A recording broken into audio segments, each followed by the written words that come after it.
CBS Broadcast Center in Los Angeles, this is CBS2 News at 5 p.m. Now at 5, protests across the country as Brett Kavanaugh is sworn in as Supreme Court Justice. Good evening, everybody. I'm Peter Downs. And I'm Suzanne Marquez. It's official. Brett Kavanaugh is now a Supreme Court Justice. The Senate voted to confirm Kavanaugh following a bitter partisan standoff over the nomination. CBS 2's Jeff Wynn is here now with the latest as protests are happening all over the country. Jeff. Peter and Suzanne, President Trump spoke at a rally in Kansas tonight, and right off the top, Mr. Trump took a verbal victory lap. But it didn't stop there. He used the occasion as a rallying cry to his supporters to get them to the polls for the midterms, and he served up some red meat. And since right from the moment we announced, radical Democrats launched a disgraceful campaign to resist, obstruct, delay, demolish, and destroy. Right from the beginning. March on, my sisters. Hundreds of protesters filled the steps of the Supreme Court. Nomination of Brett M. Kavanaugh of Maryland to be an Associate Justice of the Supreme Court of the United States is confirmed. After the Senate voted 50-48 to confirm Judge Brett Kavanaugh to the High Court. Earlier, a motorcade was seen leaving his suburban Maryland home before he was sworn in as an Associate Justice following a bitter confirmation battle. Today begins a new chapter in American history where the Supreme Court will move significantly to the right. Hope this is bottom. If it's not, God help us all. Kavanaugh's ascension to the nation's highest court capped off a bare-knuckle brawl between Democrats and Republicans. It followed allegations a judge sexually assaulted Dr. Christine Blasey Ford when the two were in high school. A brief FBI investigation turned up no corroborating witnesses, but there was plenty of finger-pointing. It has been cruel, reckless, and indecent. I believe Republican leaders and President Trump did everything they could to hide the facts. Protesters tried to interrupt the vote several times.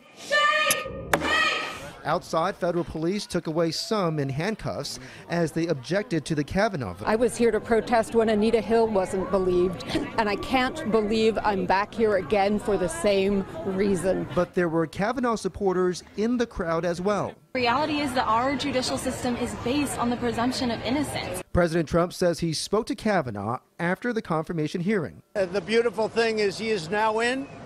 He's going to be there for a long time.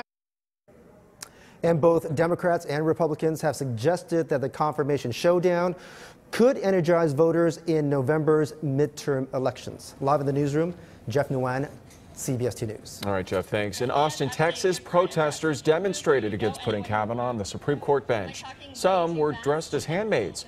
Other protesters sat locked arm in arm, shutting down the Lamar Street Bridge. Hundreds gathered in Seattle, Washington, opposing Kavanaugh on the Supreme Court. Many expressed their support for abortion rights. Stay with CBS 2 and CBSLA.com for the very latest on the developments following the Kavanaugh confirmation. 2 men shot during an armed robbery near a major Southland intersection. Tonight, police are still searching for the gunman. It happened in LA's Mid-City District on Venice and La Cienega. CBS 2's Greg Mills has the latest on the investigation. Greg.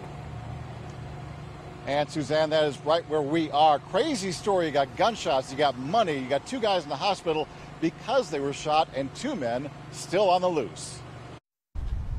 Bullet holes in the windshield and passenger window. The 2 guys inside here lucky to be alive. Victims, police say, of an armed robbery by 2 men in this parking lot. It's by the laundry. By the laundry, okay. By laundryman. Happened here in front of the laundromat. This is at the corner of Venice Boulevard and La Cienega. After the armed robbery, witnesses said the guys in the car raced onto the street and slammed into this SUV.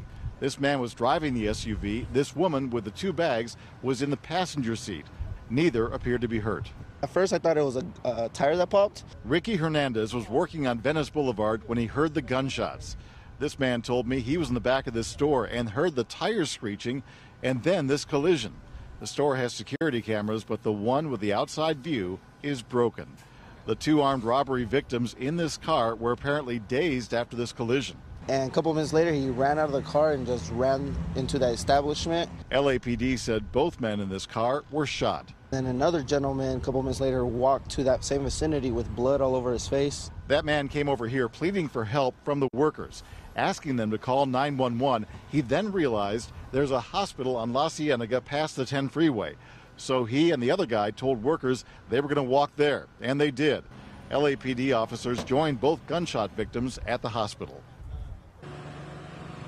Pretty remarkable. No ambulances needed. Two guys saw the fact that there's a hospital right across the freeway, a couple blocks away, and said, we'll just walk there and get their treatment there. And again, LAPD with them all afternoon, but the two suspects have been missing all afternoon. LAPD on the lookout for them. Reporting live from Mid-City, Greg Mills, CBS2 News. All right, Greg, thanks. A huge mess in Stevenson Ranch. Sky 2 over the scene of flooding in the parking lot of the Valencia Marketplace. A water main apparently broke outside the Bed Bath & Beyond store. We're told firefighters had to rescue people trapped in their cars by high water. In Long Beach, the coastal community has been on high alert as big waves have been threatening to flood seaside homes. CBS 2's Lori Perez spoke with locals anxiously watching the surf. In Long Beach today, a battle of land versus water. As high tide and high surf inch closer to seaside homes on the peninsula, crews have been piling up foot after foot of sand. Neighbors say what's normally a 4-foot berm has been piled up to 8 feet and higher. Swells from Hurricane Sergio off Baja came earlier and stronger than anticipated to Southern California's south-facing beaches, creating conditions more than one Long Beach local says they haven't seen in years. It was craziness. Water was coming up over the berms. People were trying to, rebuild them. I've never seen Long Beach have to put up wood barriers along the boardwalk, and I've never seen the water flood over the boardwalk. And 30 years, 40 years of Long Beach. Wow. And it was just kind of amazing to see. The larger than expected swells have kept crews busy rebuilding this berm, but also putting up a long stretch of this wooden wall, or as some neighbors call it, Plan B. It was churning big waves, I would say 8 to 10 feet, and wiping away the berm, just eating it away completely. The wall stretches for about a quarter mile along the peninsula. The berm is longer than that, lining San Pedro Bay. Beyond the berm and the wall, homeowners piled up sandbags, the last line of defense should the others be breached. Joe Vivalacqua is one of the few who says it's all overkill. There hasn't been, to my knowledge, any real damage. I'm just not concerned by it. I'm more concerned with losing a view. He's none too happy his sea view is gone and says when the ocean is your neighbor, it's what you expect. Even so, the berm, as is customary, will remain in place for the winter. It's unclear how long the wall will stay up. In Long Beach, Lori Perez, CBS 2 News. All right, well, Amber, can we expect more concerns along the coast? Hi, Peter. There is a chance that we can actually see those high tides pick up again by the time we head into the 8 p.m. hour. So here's a look. We have this high surf advisory. That's going to stay with us till tomorrow evening. So this is up and down the coast from Ventura County all the way to Orange County. With the high surf advisory, we're expecting tides in Long Beach to climb up to about 6 feet tonight. That could take place about 8:03. And for the LA Harbor, we could also see 6-foot tides anywhere from 8 to 8:15. So there could be minor coastal flooding as well. So with the elevated surf, anywhere from 4 to 7 feet waves, and then sets up to 9. This will only possibly occur just for our south-facing beaches. That's what it's favoring right now. So again, this high surf advisory is in place until tomorrow, so that's what we are looking out for. On top of that, we also have a wind advisory, and we're definitely feeling the very gusty conditions right now, especially for the Antelope Valley. Take a look. We have double-digit wind speeds for Lancaster and also for Apple Valley, and then we start to see those gusts pick up through the Inland Empire. But we're also tracking the possibility of some drizzle, some showers. I'll have more on that coming up. Back to you. Thanks, Amber. A historical building in San Gabriel went up in flames this morning. It happened on the 200 block of South Gabriel Boulevard. The fire started around 9 this morning. Workers who were doing asbestos removal say they heard an explosion right before the fire started. The building was vacant, and one of the businesses was a bowling alley. No one was hurt. People started lining up early today in South LA for tickets to attend a free health clinic next week. Starting at 10 a.m. this morning, wristbands were handed out at Ted Watkins Park in South LA. It was first come, first served. Those with the wristbands will be able to attend the 3-day clinic starting on October 13th. Anyone who missed out today has another chance tomorrow at the LA Trade Technical College at 2115 South Grand Avenue in Los Angeles. That event also starts at 10 a.m. A rideshare driver accused of rape has been released. The latest on this investigation.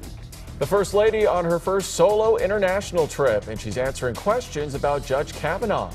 The ultimate prank. Wait until you see what happened to an expensive piece of art when it's sold.